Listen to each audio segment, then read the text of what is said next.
సంవత్సరానికి దాదాపు 25 మిలియన్ టన్నులకు సంబంధించినటువంటి సరుకుని ఇక్కడ నుంచి తీసుకెళ్తుంది. ఎక్కడ తీసుకెళ్తుంది అంటే అనేక ప్రాంతాలకు, ఇక్కడ నుంచి అనేక ప్రాంతాలకు కూడా తీసుకెళ్లేటటువంటి పరిస్థితి. ఎస్పెషల్లీ ఇది మధ్య ఆసియా రిపబ్లిక్లకు సంబంధించినటువంటి సముద్ర వాణిజ్యానికి ఇది గేట్వే లాగా కూడా ఉన్నటువంటి పరిస్థితి. ఇది ఈ రోజు కాదు, 1857లో కరాచీ పోర్టు నిర్వహించింది. అప్పటి నుంచి కూడా దీని ఇక్కడ నుంచి చూస్తూ ఉన్నటువంటి సిచ్యువేషన్ ఉంది. సో ఓవరాల్గా మనం చూస్తే మొత్తం పోర్టు టెర్మినల్స్ కూడా ఉన్నాయి. పోర్టుకి సంబంధించినటువంటి అనేక రకాలైనటువంటి టెర్మినల్స్ కూడా ఉన్నాయి. అప్రోచ్ ఛానల్స్ ఉన్నాయి. 75,000 టన్నుల డెడ్ వెయిట్ బరువు ఉన్నటువంటి ఓడలు సురక్షితంగా నావిగేషన్ చేసేటటువంటి వ్యవస్థ ఉంది. ఈరోజు కరాచీ గేట్వే టెర్మినల్ కావచ్చు, Karachi gateway terminal multipurpose private limited అని రకరకాలైనటువంటి వ్యాపారాలు, అంటే పాకిస్తాన్కి సంబంధించినటువంటి సముద్ర వాణిజ్యం అంతా కూడా పాపం ఈ కరాచీ నుంచి కూడా జరుగుతున్న పరిస్థితి. సో ఇప్పుడు ఆ పోర్టుని చూస్తున్నాం మనం, ఎంత ఇప్పుడు ఆ పోర్టే ఇప్పుడు దాదాపుగా కూడా ధ్వంసం అయిపోయినటువంటి ఆ పరిస్థితి ఉంది. దీన్నే పోర్ట్ ఆఫ్ కరాచీ అని కూడా మనం అంటూ ఉంటాం. సో ఓవరాల్ గా చూస్తే మొత్తం కూడా కరాచీ పోర్ట్ అంతా కూడా ధ్వంసం అయిపోయినటువంటి సిచ్యువేషన్ ఉంది.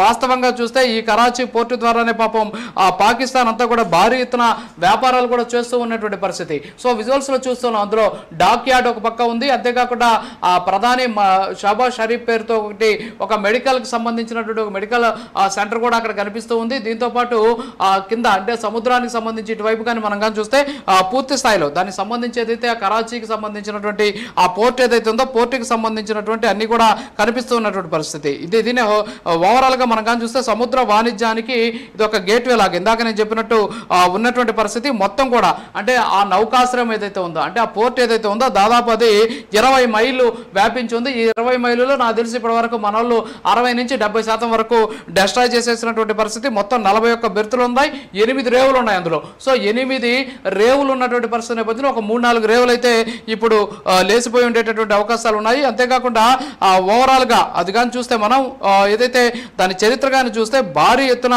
దానికి చాలా పెద్ద చరిత్ర ఉంది. 1971 మనమే దాడి చేశాం, ఆ తర్వాత ఇప్పుడు మళ్ళీ భారత్ దాడి చేసినటువంటి ఆ పరిస్థితి ఉంది. ఇంత పెద్ద ప్రాముఖ్యత ఉన్నటువంటి కరాచీ పోర్టు పాపం పాకిస్తాన్కి సంబంధించినటువంటి ఒక దౌర్భాగ్యకరమైనటువంటి నిర్ణయాల వల్ల ఈరోజు అలాంటి సిచ్యువేషన్ వచ్చినటువంటి పరిస్థితి ఉంది. అంతేకాకుండా ఇక్కడ మనం కానీ చూసుకున్నట్లయితే ఎస్పెషల్లీ దక్షిణాసియాలోనే ఒక పెద్ద పాకిస్తాన్కి సంబంధించిన పాకిస్తాన్ టెర్మినల్ కూడా ఇందులో ఉన్నటువంటి పరిస్థితి ఉంది. అంతేకాకుండా హచిస్తాన్ పోర్ట్స్ పాకిస్తాన్ అనేది కూడా ఇక్కడ దీనికి హోల్డింగ్ అనుబంధ సంస్థలా కూడా పనిచేస్తూ ఉన్నటువంటి పరిస్థితి. ఓవరాల్గా కానీ మనం చూసుకున్నట్లయితే మొత్తం కూడా అంటే ఈ పోర్టు ద్వారా పాకిస్తాన్కి సంబంధించినటువంటి వాణిజ్యం అంతా కూడా భారీ ఎత్తున జరుగుతూ ఉన్నటువంటి సిచ్యువేషన్ కనిపిస్తూ ఉన్నటువంటి ఆ పరిస్థితి ఉంది. ఈ కరాచీ అనేది అరేబియా మహాసముద్రంలో ఉత్తర తీరంలో ఉన్నటువంటి పరిస్థితి. ఈరోజు ఇక్కడే మన భారత్కు సంబంధించినటువంటి డ్రోన్లతోటి భారీ ఎత్తున దాడులు జరిగాయి. అంతేకాకుండా ఐఎన్ఎస్ విక్రాంత్ ఒక్కసారిగా విరుచుకుపడినటువంటి పరిస్థితి అయితే ఉంది. దీన్ని ప్రస్తుతానికి పాకిస్తాన్ ప్రభుత్వానికి సంబంధించినటువంటి ఓడరేవులు అలాగే షిప్పింగ్ మంత్రిత్వ శాఖ ప్రస్తుతానికి చూస్తూ ఉన్నటువంటి సిచ్యువేషన్ అయితే ఉంది. వార్షికంగా అంటే సంవత్సరానికి దాదాపు 65.25 మిలియన్ టన్నుల కార్గోకి సంబంధించినటువంటి వస్తువులు ఇది ఓవరాల్గా చేస్తూ ఉంటుంది, అంటే ప్రయాణం చేస్తూ ఉన్నటువంటి పరిస్థితి. సో దీంతో పాటు ఇక్కడ మొత్తం కూడా అంటే ఈ ఏదైతే ఇప్పుడు మనం చెప్పుకుంటున్నటువంటి ఇది ఉందో ఇదంతా కూడా అనేక రకాలైనటువంటి పోర్టువే టెర్మినల్స్ కూడా కలిగినటువంటి ఆ పరిస్థితి ఉంది. అంటే ఇది చాలా పెద్దదైనటువంటి కరాచీ నౌకాశ్రయం. పశ్చిమాన 5 కిలోమీటర్ల దూరంలో ఒక కొత్త ప్రైవేట్ టెర్మినల్ కూడా పాపం ఇటీవల తయారు చేశారు. సో అది కూడా ఇప్పుడు ధ్వంసం అయిపోయినటువంటి పరిస్థితి. దీంతో పాటు కరాచీ ఫిషింగ్ హార్బర్ దాన్ని కూడా అప్గ్రేడ్ చేశారు. కోరంగి అనేటటువంటి ప్రాంతంలో 18 కిలోమీటర్లు వ్యాపించి ఉంటుంది.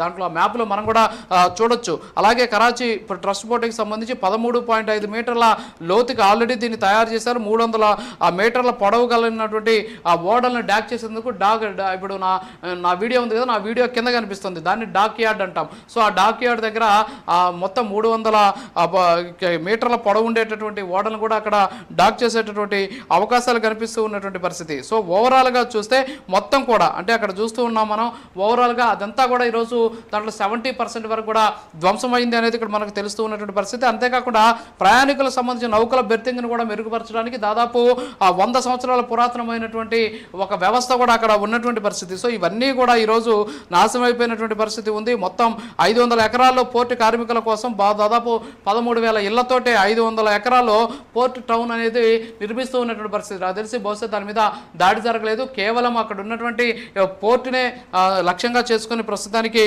భారత్ దాడి చేసినటువంటి పరిస్థితి. కేవలం ఇక్కడి నుంచి భారీ ఎత్తున అంటే దాదాపు సంవత్సరానికి $1 బిలియన్ యుఎస్ డాలర్లకు సంబంధించి హచిసన్ పోర్ట్ హోల్డింగ్స్ అనేటటువంటి సంస్థ ప్రస్తుతానికి సంతకం చేసుకొని దానికి సంబంధించినటువంటి వ్యాపారం కూడా చేస్తూ ఉన్నటువంటి పరిస్థితి. సో ఈ రకంగా చూస్తే పాకిస్తాన్కి సంబంధించి ఇది ఒక ఆర్థికంగా కూడా చావు దెబ్బ కొట్టింది భారత్ అనేది స్పష్టంగా తెలుస్తుంది. ఎందుకంటే కరాచీకి సంబంధించినటువంటి పోర్ట్ అది, మరి అంత పెద్ద పోర్టుని ఈరోజు టార్గెట్ చేసినటువంటి నేపథ్యంలో ఖచ్చితంగా కరాచీ పోర్టుకి సంబంధించినటువంటి ఆదాయం కూడా దాదాపుగా తగ్గిపోయేటటువంటి అవకాశాలు ఉన్నాయి. ఇది భారీ దెబ్బ అని చెప్పేసి కూడా మనం చెప్పుకోవచ్చు. ఇంత పెద్దది దెబ్బతిన్నటువంటి నేపథ్యంలో ఖచ్చితంగా పాకిస్తాన్కి సంబంధించినటువంటి ఆర్థిక కార్యకలాపాలకు కూడా భారీ ఎత్తున దెబ్బ తగిలినటువంటి ఆ పరిస్థితి అయితే ఉంది. సో మొత్తానికి కరాచీకి సంబంధించినటువంటి పోర్ట్ అతిపెద్ద ఆ పోర్ట్ని ప్రస్తుతానికి అద్దెకి ఇవ్వాలని చెప్పేసి కూడా గతంలో చేశారు. ఎందుకంటే పాకిస్తాన్కి సంబంధించినటువంటి ఆర్థిక పరిస్థితికి రోజు రోజుకి దిగజారిపోతూ ఉండడం, అంతేకాకుండా IMF నుంచి కూడా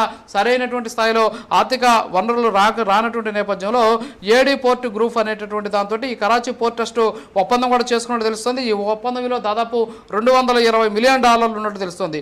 అంటే దీనివల్ల పాకిస్తాన్కి సంబంధించినటువంటి ఆర్థిక కష్టాలు కొంత తీరుతాయని చెప్పేసి వాళ్ళు భావించారు. అయితే ఆ ఒప్పందం కూడా ఇంకా జరిగినట్లేదు. 60-50 సంవత్సరాల పాటు ఆ పోర్ట్ని అప్పగిస్తామని చెప్పేసి చెప్పారు. అయినా కానీ అది జరిగినట్టు లేదు. అయినప్పటికీ కూడా ఇప్పుడు భారత్ దాడులతోటి ఒక్కసారిగా కూడా పాకిస్తాన్కి సంబంధించినటువంటి కరాచీ పోర్ట్ అంతా కూడా ఇబ్బందుల్లోకి గురైనటువంటి పరిస్థితి, మొత్తం కూడా ధ్వంసం అయిపోయినటువంటి సిచ్యువేషన్ కూడా మనం చూస్తూ ఉన్నాం. సో ఓవరాల్గా చూస్తే భారత్ దాడులతోటి ఒక్కసారిగా పాకిస్తాన్ చిగురుటాకులా వణికిపోతోంది. ఓవరాల్గా చూసుకుంటే మనం పాకిస్తాన్ మీద భారత్ చేసినటువంటి దాడులు ఏవైతే ఉన్నాయో వీటితోటి పాకిస్తాన్ ఏం చేయాలో కూడా తెలియనటువంటి పరిస్థితి. మరోపక్క అసీం మునీర్ ఎవరైతే ఉన్నారో ఆయన ఏదో అరెస్ట్ చేశారని చెప్పేసి కూడా చెబుతున్నారు. మరి